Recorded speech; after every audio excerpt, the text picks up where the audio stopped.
So, you want to read Moby-Dick?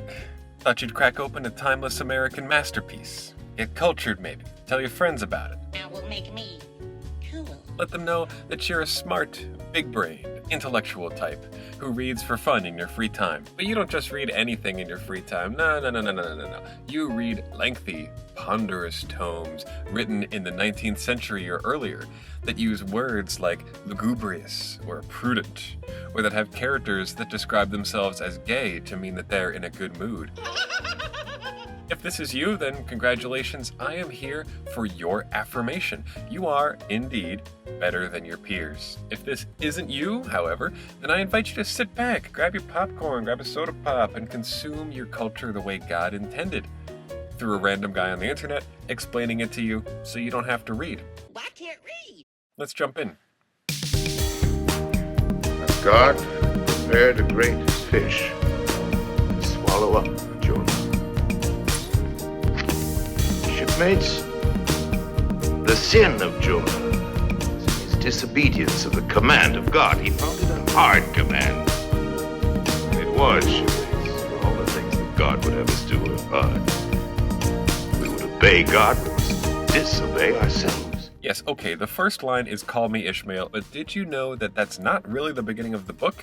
No, the first thing in the book is a note on the etymology of the word whale, and then a section entitled Extracts, which consists essentially of all the quotes that Melville could find from random books that mention whales. These first two chapters are actually a really fitting opening to the novel because not only does much of the book waste pages and pages on irrelevant facts, but also these two chapters are eminently skippable. Just like, I don't know, maybe 50% of the chapters in the whole book. If you like me and you love this book enough to proudly own 3 copies of the thing, then you'll want to read these chapters and pore thoughtfully over them. But if you're a normal person, then you're probably going to want to skip to the good parts. In fact, let's just get this out of the way right from the start. Here's all the chapters that you should skip if you're just trying to get the story and most of the themes. The thing about these chapters is that they're a part of Melville's drive to write an encyclopedic novel, meaning essentially that Melville wanted to empty his brain of all of the whaling knowledge that he'd accumulated over the course of years spent bopping around the globe on whaling ships and pour it into this book. But we'll come back to all of that stuff later. Let's just jump into this first chapter, Loomings. Take note of the multiple meanings here. Firstly, the chapter title invokes the looming nature of the adventure to come for Ishmael. Loomings also refers to the ancient machine that was used for weaving. There's a metaphor that recurs throughout the story where Melville likens the weaving of fabric on a loom to the weaving of the threads of fate by God or some other entity. The whale? Anyway, take this quote from the beginning of the novel. I say, so strange a dreaminess did there then reign all over the ship and all over the sea, only broken by the intermitting dull sound of the sword, that it seemed as if this were the loom of time, and I myself were a shuttle, mechanically weaving and weaving away at the fates. And here, thought I, with my own hand I ply my own shuttle, and weave my own destiny into these unalterable threads. There's a tension here, and in the rest of the book, between free will and fate. Not only is he himself the shuttle that mechanically weaves away at the fates, but also those threads are unalterable. Compare that to a section from the first chapter. But wherefore it was that after having repeatedly smelt the sea as a merchant sailor, I should now take it into my head to go on a whaling voyage. This, the invisible police officer of the fates, who has the constant surveillance of me and secretly dogs me and influences me in some unaccountable way, he can better understand than anyone else. And doubtless my going on this whaling voyage formed part of this grand program of providence that was drawn up a long time ago. Okay, we're already getting ahead of ourselves, but let's follow this thread just a little bit. You probably know the broad strokes of the story in Moby-Dick, but here's a real slapdash resume. Essentially, Ishmael gets wrapped up in an insane whaling ship captain's quest to kill the giant, murderous, immortal whale named Moby-Dick, who bit off the captain's leg in a previous voyage. That's Ahab. They chase the whale down across the globe until they finally find it, try to kill it, fail, and die in the process. The end. Ahab's drive to kill the whale becomes a blind obsession for him, and it drives him mad, and it ultimately consumes him. Melville then uses this to pose a religious question. Was Ahab in full control of his fate, spelling his own doom through the folly of vengeance, or was he powerless to resist the machinations of fate, that grand program of providence? Or was it some combination of the two, whereby Ahab at once was a prisoner of fate and yet still an active agent in the weaving of his own fate, plying his own shuttle, as it were, and weaving his own destiny, yet still only a shuttle in the grand loom of time? What's really going to bake your noodle later on is, would you still have broken it if I hadn't said anything? Is Ahab Ahab? Is it I, God, or who that lifts this arm? But if the great sun cannot move except by God's invisible power,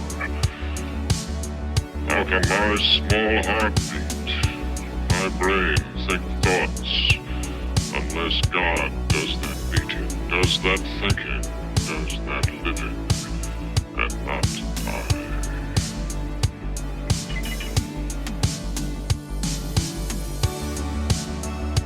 Food for thought. Anyway, back to the first chapter, Call Me Ishmael. Great, let's read on. Some years ago, never mind how long precisely, having little or no money in my purse, and nothing particular to interest me on shore, I thought I would sail about a little and see the watery part of the world. It is a way I have of driving off the spleen and regulating the circulation. Whenever I find myself growing grim about the mouth, whenever it is a damp, drizzly November in my soul, whenever I find myself involuntarily pausing before coffin warehouses and bringing up the rear of every funeral that I meet, and especially whenever my hypos get such an upper hand of me that it requires a strong moral principle to prevent me from deliberately stepping into the street and methodically knocking people's hats off, then I account it high time to get to sea as soon as I can. This is my substitute for pistol and ball. With this opening paragraph, Ishmael hits us with the tone of his narration, a loquacious, long-winded mixture of playfulness, melancholy, and just a hint of that unreliable narrator thing. After all, he tells us to call him Ishmael rather than just flat out stating that his name is Ishmael, right? The lighthearted feeling of this paragraph also makes it easy to miss that what he's essentially saying here, assuming that he's not just being overly dramatic, that he is actually suicidal. Even the goofy line about knocking people's hats off, when you think about it, is a sort of blindly malevolent, nihilistic thing to do, to just go around slapping people's hats off for no reason. We never do find out what it is in Ishmael's life that landed him in this depression, but I get the feeling that it was nothing particular or acute in his life, but more so the prevailing chemistry of his brain. Anyway, if that meandering, ponderous style doesn't work for you in the first paragraph, you're gonna hate the book. Nothing actually happens at all in the first chapter from a plot standpoint. It's one of the many chapters whose sole purpose is to wax philosophical about whales, whaling, sailing, the ocean, life, the fates, vengeance, redemption, other stuff. The degree to which you'll be able to enjoy the book will directly correlate with how compelling you find all of those musings. So let me hit you with another one we find in the first chapter. Yes, we're still in the first chapter, and see how you feel. Chief among these motives for going on the whaling journey was the overwhelming idea of the great whale himself. Such a portentous and mysterious monster roused all my curiosity. Then the wild and distant seas where he rolled his island bulk, the undeliverable, nameless perils of the whale, these, with all the attending marvels of 1,000 Patagonian sights and sounds, helped to sway me to my wish. With other men, perhaps such things would not have been inducements, but as for me, I am tormented with an everlasting itch for things remote. I love to sail forbidden seas and land on barbarous coasts. Not ignoring what is good, I am quick to perceive a horror, and could still be social with it. Would they let me? Since it is but well to be on friendly terms with all the inmates of the place one lodges in. Anyway, I hope that you're getting a feeling for the deliciousness of Melville's prose style, but beyond that, I think this passage reveals two things about our narrator. One, that he's incredibly curious about the world, and two, that curiosity is actually wider than his sense of any moral righteousness. He proclaims not only that he has a good eye for horror, but also that he has a desire to be social with it, to be on friendly terms with it, to explore it, to find out more about it. Now, as we get further into the book, we'll see through Ishmael's eyes many horrific things, and while Ishmael is all too happy to wax philosophical about them and to observe them and explore them, or even at times make strong cases for their immorality, we can only really conclude by the end that Ishmael was really at best a complacent bystander in those acts and often a willing participant. Anyway, moving right along, the first 100 or so pages of this book, you might have heard, read very much like a traditional novel. But it's also the Ishmael-centric portion of the book. Later on, he sort of fades into the background. So Ishmael sets off for Nantucket and stays in the Spouter Inn in New Bedford along the way, where he meets Queequeg, one of the most interesting characters in the whole book. Queequeg is a harpooner, and is described as a dark-skinned, quote-unquote, cannibal covered in tattoos. The two characters meet in a bizarre scene where Ishmael books a room in the Spouter Inn, knowing that some mystery harpooner will have to share his bed because all the rooms are booked and they got no beds and whatever. He has to share a bed. So Ishmael waits and waits for this guy, but finally decides to go to bed and just go to sleep, and Queequeg doesn't come in until late at night when it's already dark. When Queequeg enters the room, he doesn't notice that Ishmael is lying in the bed, so Ishmael watches for a while as, quote, "The savage went about something that completely fascinated my attention and convinced me that he must indeed be a heathen. Going to his heavy grego or rapal or dreadnought, he fumbled in his pockets and produced at length a curious little deformed image with a hunch on its back and exactly the color of 3 days old Congo baby."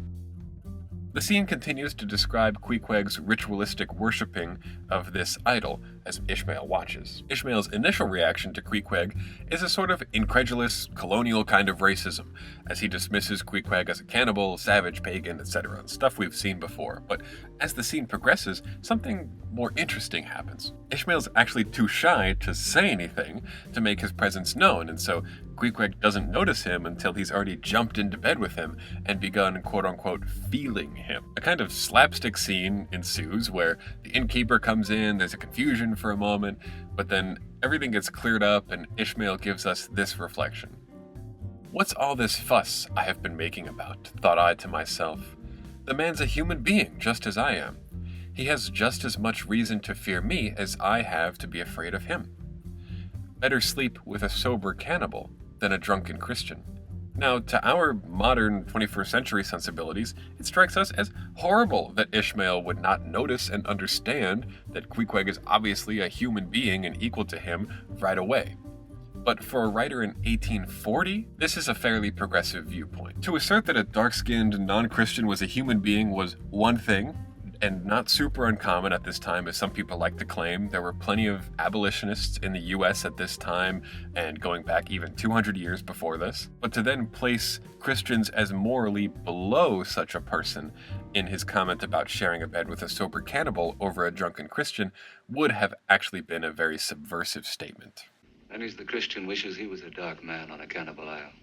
Another way of looking at this is that Melville is using Queequeg in the same way that Joseph Conrad used Africa and the Congo writ large 60 years later in his novella Heart of Darkness. The whole point of The Heart of Darkness was to illustrate Western culture's colonial confrontation with the African continent and the subsequent reordering of its own vision of itself. In the same way, Melville contrives this image of the quote-unquote savage cannibal Pacific Islander to then use as a kind of mirror to look back at himself and the sins of his own culture. This is both relatively progressive and also not so much. On the one hand, Ishmael's reflections related to Queequeg can be deep and penetrating and revealing of 19th century American hypocrisy around race, but on the other hand, Queequeg is still a man of color contrived simply for the purpose of the enlightenment of his white counterpart. He's the sideman, not the main character. So knowing and accepting that contrived nature of the Queequeg character, we can now take Ishmael's reflections on quote-unquote savagery and civilization with the necessary grain of salt and see what we get. Take this passage which comes in the chapter A Bosom Friend, just after referring to Queequeg as George Washington cannibalistically developed. Whilst I was thus closely scanning him, half pretending meanwhile to be looking out at the storm from the casement, he never heeded my presence. Considering how sociably we had been sleeping together the night previous, and especially considering the affectionate arm I had found thrown over me upon waking in the morning, I thought this indifference of his very strange. I began to be sensible to strange feelings. I felt a melting in me. No more my splintered heart and maddened hand were turned against the wolfish world. This soothing savage had redeemed it. There he sat, his very indifference speaking a nature in which there lurked no civilized hypocrisies and bland deceits.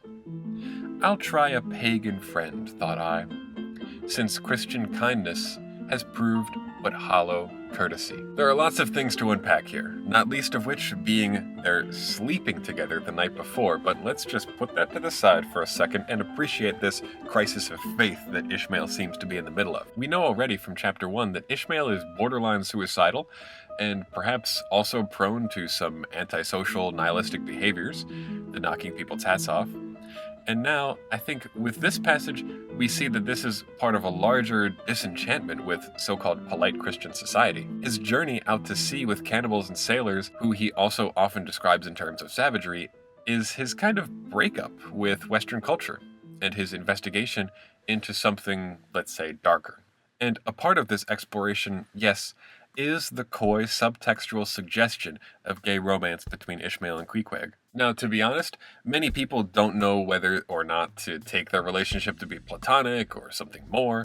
I, for one, was not convinced one way or the other until I started to read into Melville's relationship to Nathaniel Hawthorne. There seems to be pretty compelling evidence that Melville was in love with Hawthorne, and that even this love might have been consummated. On one occasion, Melville wrote to Hawthorne, inviting him to his home to, quote, "do what you please, say or say not what you please, and if you feel any inclination to that sort of thing, you may spend the whole period of your visit in bed, if you like, every hour of your visit." Or in an even more sexually charged passage from a review that Melville wrote anonymously of Hawthorne's Mosies from Old Manse, "To what infinite height of loving wonder and admiration I may yet be born when by repeatedly banqueting on these Mosies I shall have thoroughly incorporated their whole stuff into my being. That I cannot tell.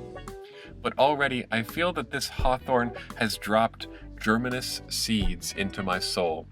He expands and deepens down the more I contemplate him, and further shoots his strong New England roots into the hot soil of my southern soul." We, unfortunately, don't have any letter responses to Melville from Hawthorne, as it seems like Melville destroyed all of the letters he got from Hawthorne.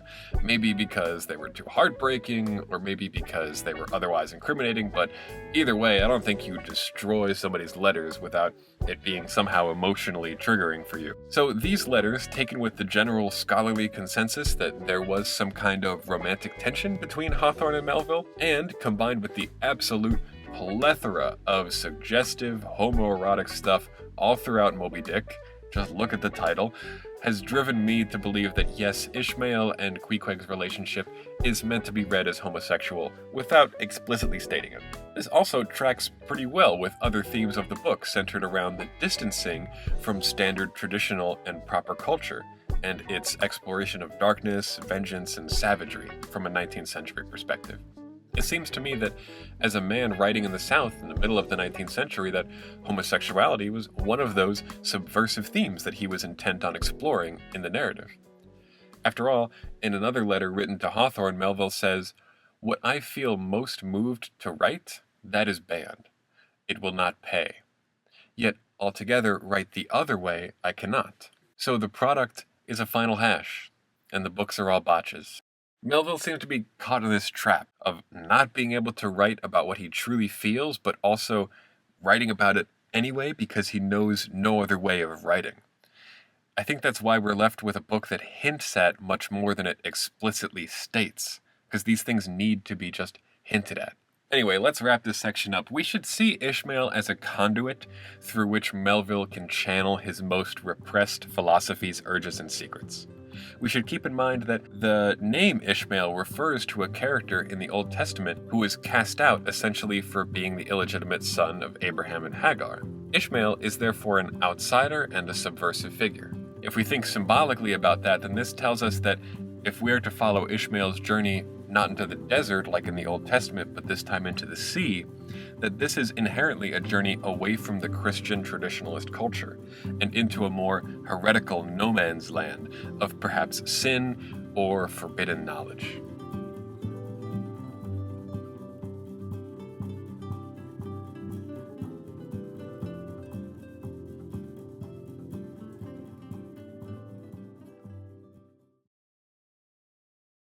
And even out of the belly of hell, grounded upon the ocean's utmost bones, God heard him when he cried.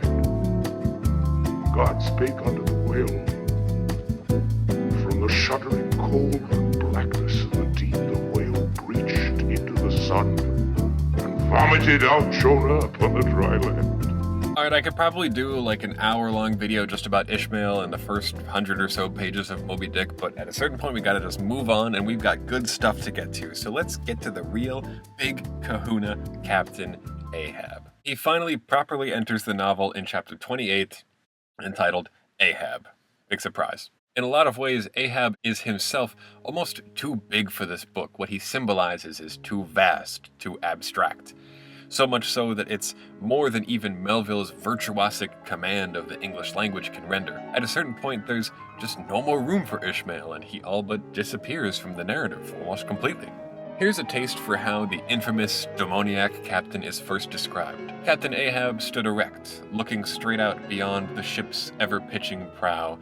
There was an infinity of firmest fortitude, a determinate, unsurrenderable willfulness in the fixed and fearless forward dedication of that glance. There was little or nothing out of himself to employ or excite Ahab now, and thus chase away. For that one interval, the clouds that layer upon layer were piled upon his prow, as ever all clouds chose the loftiest peaks to pile themselves upon. You can see here Melville's immediate attempt to paint Ahab as no mere man. His brow is no mere brow, it's like a lofty mountain. His fortitude is infinite, and he is imperturbable by anything outside of himself. Whatever inner force he wields is unmatched by anything in the outside world. Except, of course, the whale itself, but we'll be getting to that. Second to Ahab's godlike nature is his tyrannical charisma and his dictatorship over the Pequod.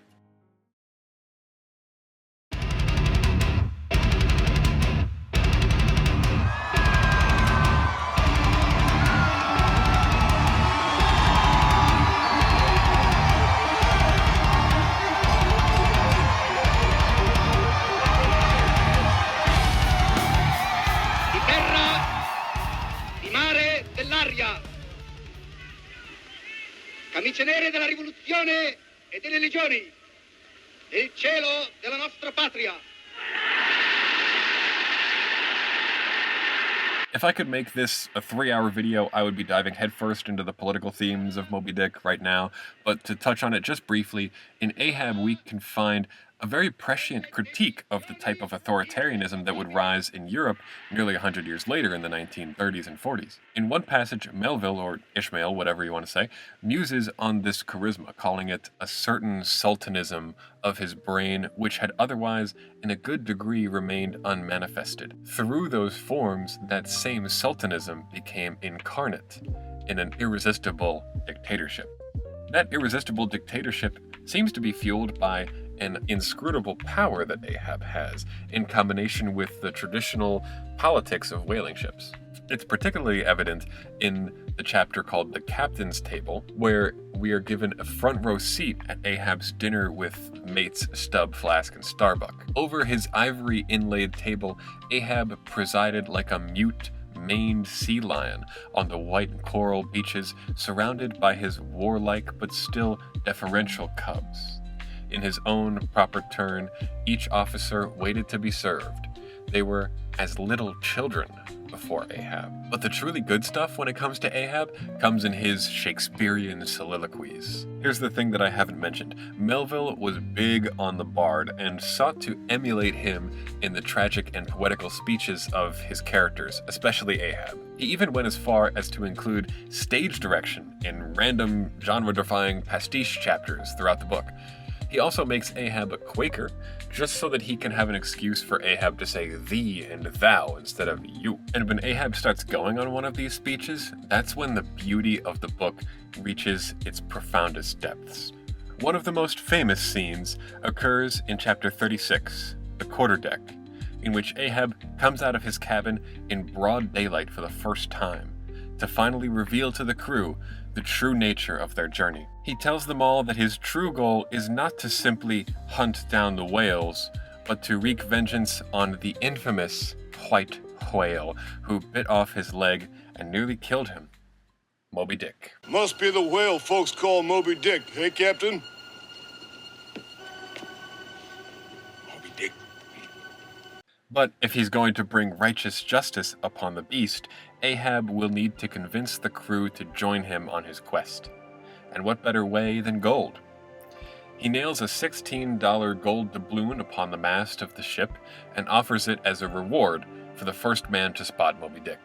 Then, by sheer force of rhetorical charisma, he works the crew up into a kind of crazy frenzy. It's only the first mate, Starbuck, who proves to be the voice of reason. He speaks up, saying that he would only hunt the whale if it came naturally into their path. But I came here to hunt whales, not my commander's vengeance. And he continues, vengeance on a dumb brute that simply smote thee from blindest instinct? Madness. To be enraged with a dumb thing, Captain Ahab, seems blasphemous. Most sensible people, I think, can see Starbuck's point of view here. Personally, and thinking purely logically, I don't see the point in seeking vengeance on an animal operating on instinct either. But the response that Starbuck's objection sparks in Ahab is so articulate and yet bizarre and philosophical and abstract, I can't help but feel strangely convinced myself, at least by the spirit of the quest.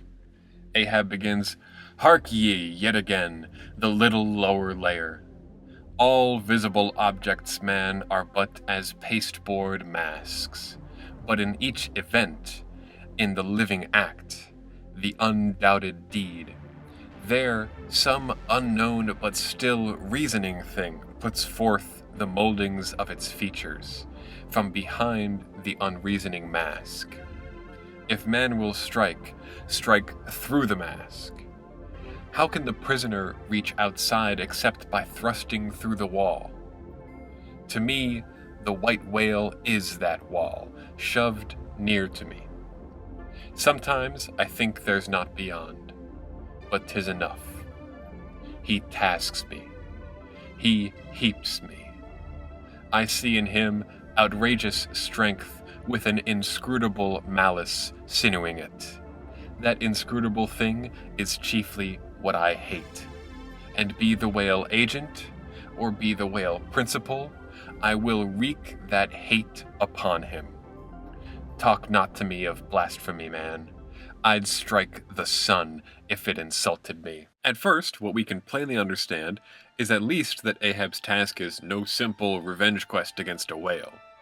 That quest is just the stage on which a much deeper spiritual mission is being embarked upon. We can see hints of esoteric belief systems like Gnosticism, maybe a sprinkling of Hinduism in Ahab's claim that all visible objects are but as pasteboard masks, behind which some inscrutable thing lurks. Now stay with me here. Gnosticism was an ancient offshoot of Christianity that blasphemously flipped many Christian beliefs on their head. They worshipped the serpent in the garden, for example, who convinced Eve to eat from the tree of knowledge. Makes a kind of sense if you ask me, but I digress. Gnosticism also posited that the God who created the physical world was actually an evil god, known as the demiurge.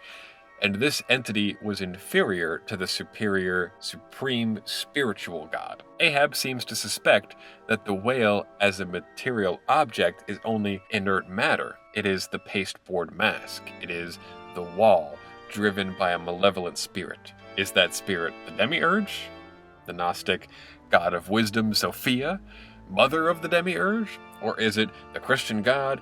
There are entire academic papers devoted to parsing this out, citations in the description, go nuts. But to me, Ahab says it right here in this section when he calls that spirit some unknown but still reasoning thing. It seems to me then that it is that spirit, let's just call it God for ease, that Ahab chiefly hates and is determined to rebel against. Ahab's revenge is on nothing less than God himself. Yes! You God, not today, bitch! Interestingly, in other sections of the book, we can see this separation of matter from spirit show itself, as in chapter 7, The Chapel, when Ishmael says, "Methinks that what they call my shadow here on earth is my true substance. Methinks that in looking at things spiritual, we are too much like oysters observing the sun through the water, and thinking that thick water the thinnest of air. Methinks my body is but the lees of my better being. In fact, take my body who will. Take it, I say. It is not me." Or again, in the late soliloquy which Ahab delivers to Starbuck just before the story's climax, Ahab laments, "Is Ahab Ahab? Is it I, God? Or who that lifts this arm? But if the great sun move not himself, but is an errand boy in heaven, nor one singular star can revolve, but by some invisible power, how then can this one small heart beat, this one small brain think thoughts, unless God does that beating, does that thinking, does that living, and not I?" So then both Ishmael and Ahab seem to believe that they are the playthings of God. But what is especially interesting in Ahab is his hateful resentment toward that unknown thing. Consider this dramatic section in chapter 44, The Chart, when Melville is describing Ahab's tireless studying of the whale's migration patterns, trying to track down Moby-Dick's possible location. Ahab finds himself unable to sleep and in the throes of some kind of spiritual anguish. These spiritual throes in him heaved his being up from its base, and a chasm seemed opening in him, from which forked flames and lightnings shot up, and accursed fiends beckoned him to leap down among them.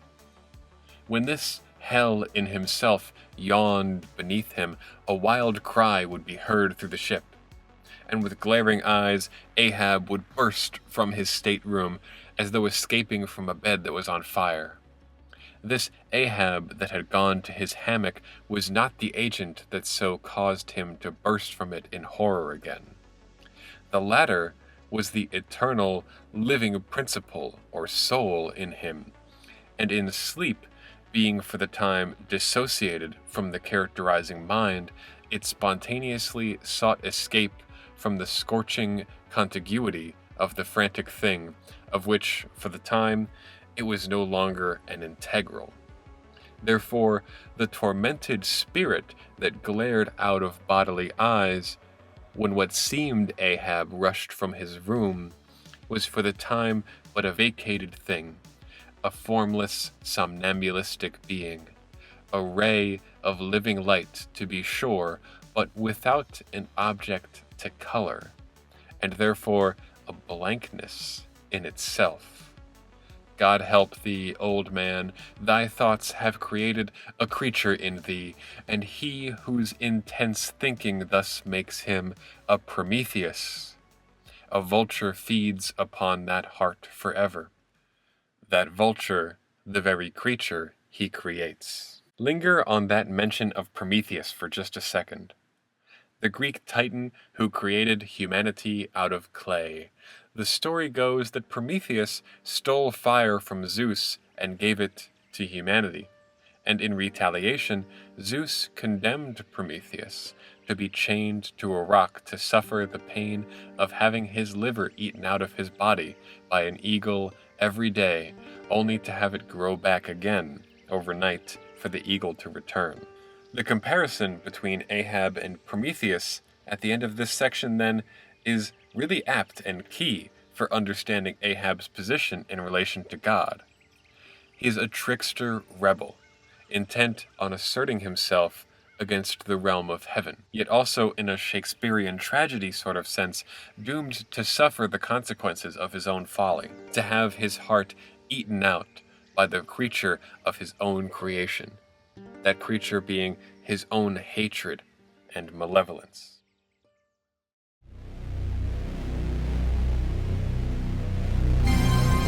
Ship puts out. But soon the sea rebels. It will not bear the wicked burden. A dreadful storm comes up the ship like a wave. The boatswain calls all hands to light. Boxes, bales, and jars are clattering overboard. The wind is shrieking, the men are yelling. I fear the Lord, cries Jonah, the God of heaven who hath made the sea and the dry land. One thing you might have heard about this book without having read it, besides the fact that it's long and boring, which it definitely can be, is that the whale is a symbol. And, okay, yes, the whale is a symbol. But it's also literally a whale, and this is literally a story about a revenge quest against a big-ass white whale, and if you wanted to, you could try to read Moby-Dick purely on that literal level, and perhaps enjoy it. But in order to truly appreciate this thing, and to squeeze all the juicy literary nectar from its fibers, we need to engage with it on that symbolic level, and try our best to parse out not what the whale is, but what the whale means. Now, if you're still with me and you've been watching this video for this long, that tells me you're probably a very patient sort of person, so I've got no problem telling you at this point that all of those chapters at the beginning that I told you that you could skip, you're actually going to have to go back and read those. No, God! No, God, please, no! No! No! No! I know, I bait and switched you a little bit, but come on, I mean, if you're not willing to masochistically subject yourself to slogging through endless pages of superfluous detail and overwrought pedantic philosophizing, then I think classic literature might not be for you. So let's start with chapters 41 and 42, Moby-Dick and the Whiteness of the Whale.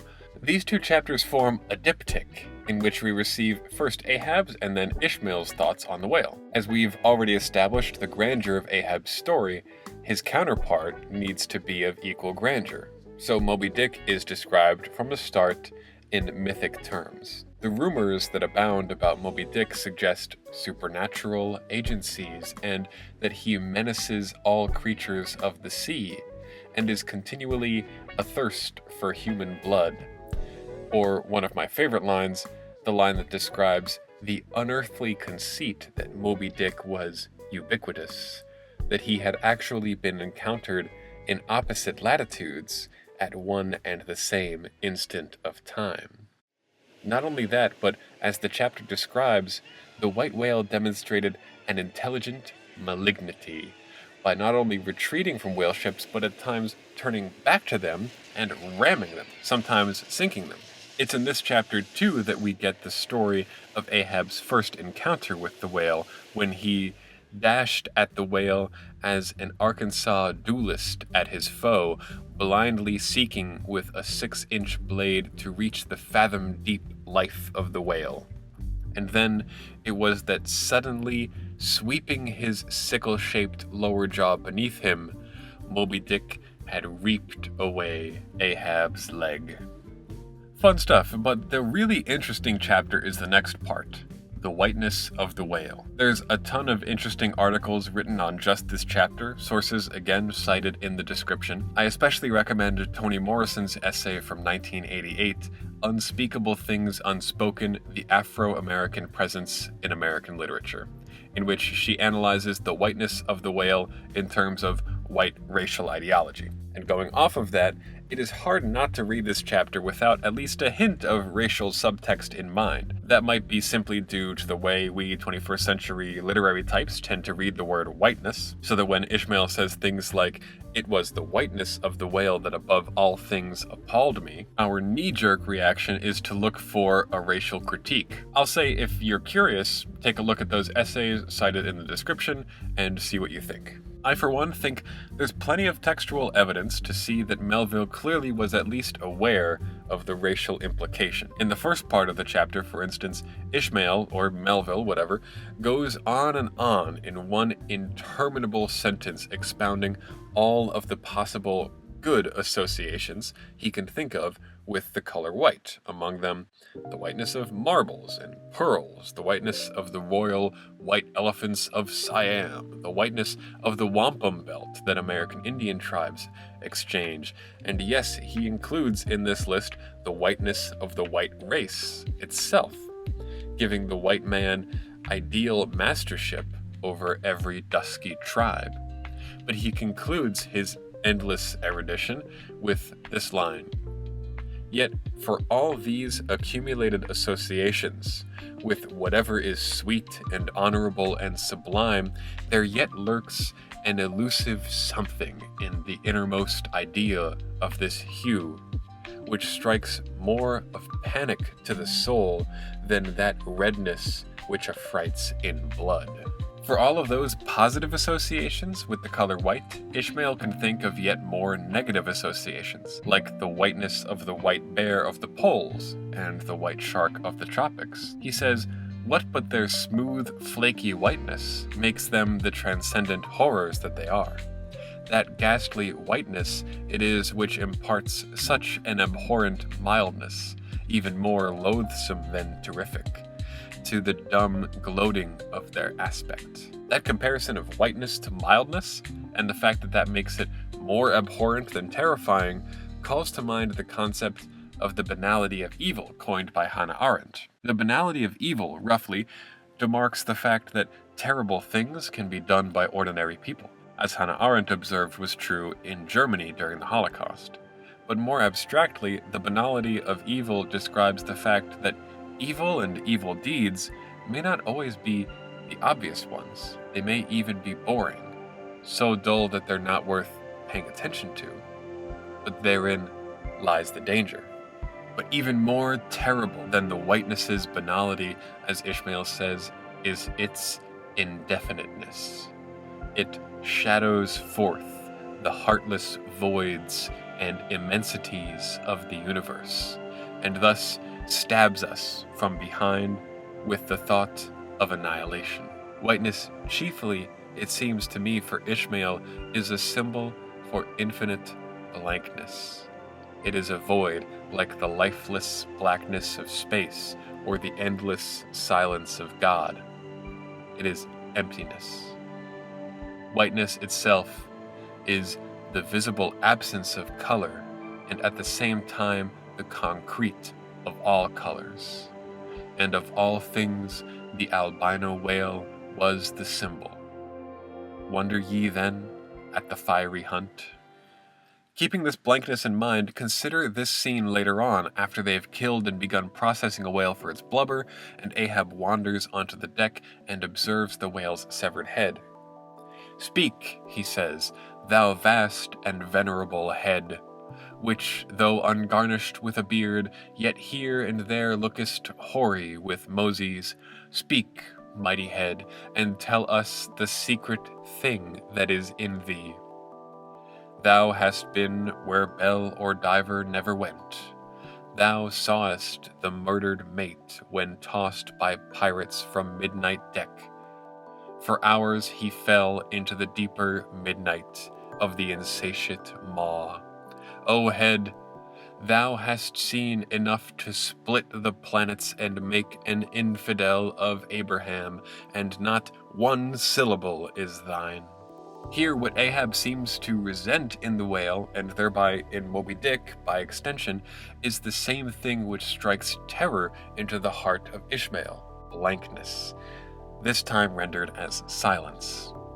Ahab implies, at least metaphorically, that the whale's access to the depths of the sea grants him knowledge of the secret that is in thee. Could that secret be the same unknowable but still reasoning thing, or the inscrutable unearthly thing that Ahab curses elsewhere? The blankness and silence of the whale is a theme which comes up again and again. For another example, check out chapter 79, The Prairie, where Ishmael is contemplating the blankness of the whale's head again. For you see, no one point precisely, not one distinct feature is revealed. No eyes, ears, or mouth. No face. He has none proper. In profile, you plainly perceive that horizontal, semi-crescentic depression in the forehead's middle, which in man is Lavater's mark of genius. But how? Genius in the sperm whale? Has the sperm whale ever written a book? Spoken a speech? No, his great genius is declared in his doing nothing particular to prove it. It moreover declared in his pyramidical silence. And again, later still in chapter 86, called The Tale, Ishmael, after having devoted numerous chapters at this point to analyzing the whale's body and behavior and every conceivable aspect of the whale, Ishmael finally just seems to give up, to admit that he is confounded and can never truly understand it. The more I consider this mighty tale, the more do I deplore my inability to express it. Dissect him now I may, then I but go skin deep. I know him not, and never will. But if I know not even the tail of this whale, how understand his head? Much more, how comprehend his face, when face he has none? I say again, he has no face. Then I think most powerfully in chapter 102, a bower in the Arsacides. Arsacides.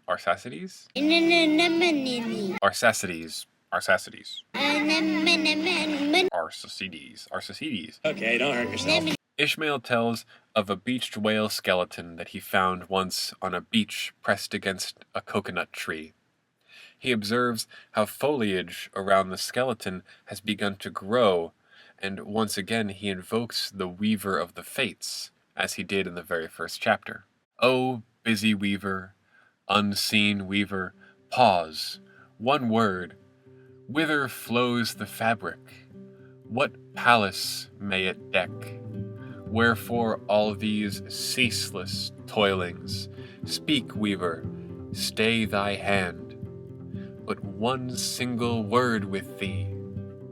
Nay, the shuttle flies, the figures float from forth the loom. The weaver god, he weaves, and by that weaving he is deafened, that he hears no mortal voice.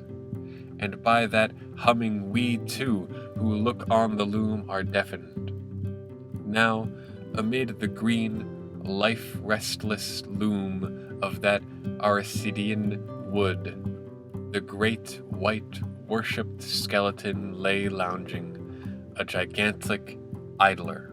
Yet, as the ever-woven verdant warp and woof intermixed and hummed around him, the mighty idler seemed the cunning weaver, himself all woven over with vines, every month assuming greener, fresher verdure, but himself a skeleton.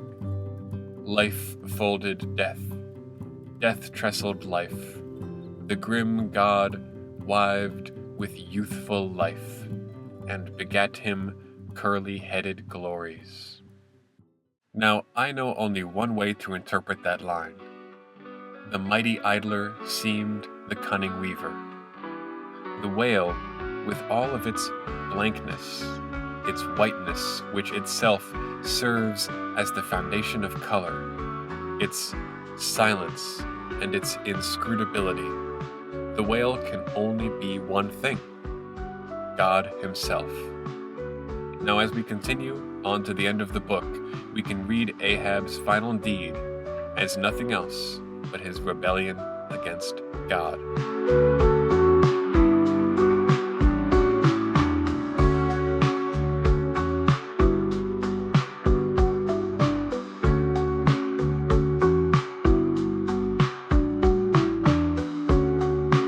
So it's about time we start wrapping things up.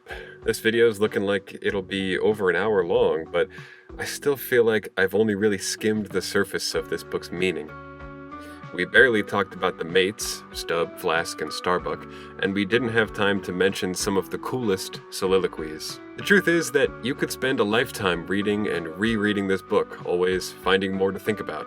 It has the capacity to continuously reveal itself to you.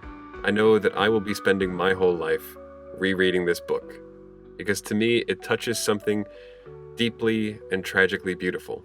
The beauty comes through especially in the second to last chapter, where we get the final climactic confrontation between Ahab and the whale.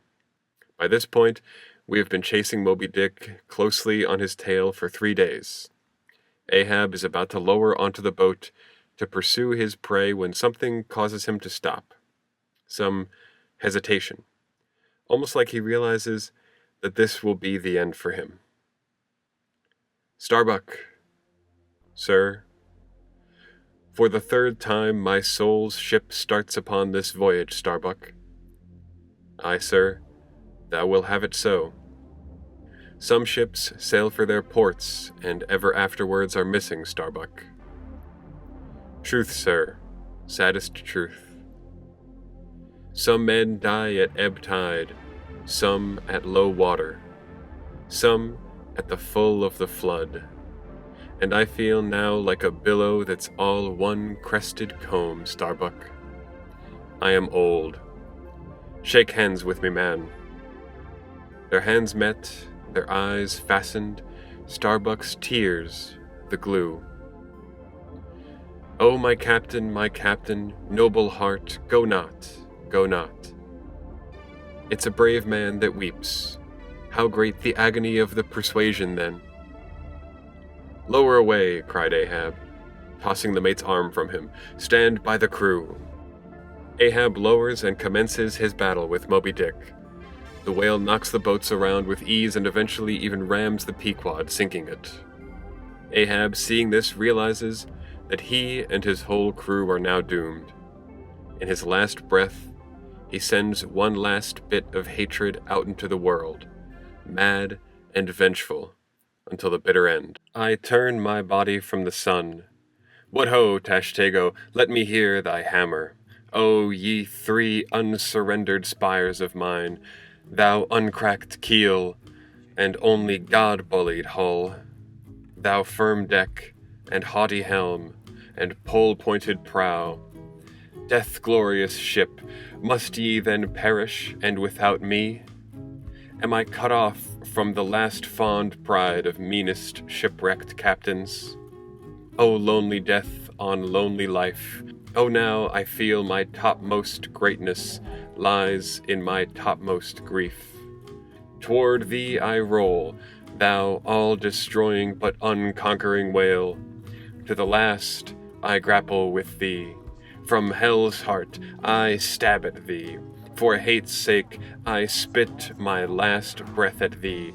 Sink all coffins and all hearses to one common pool, and since neither can be mine, let me then tow to pieces, while still chasing thee, though tied to thee. Thou damned whale, thus I give up the spear.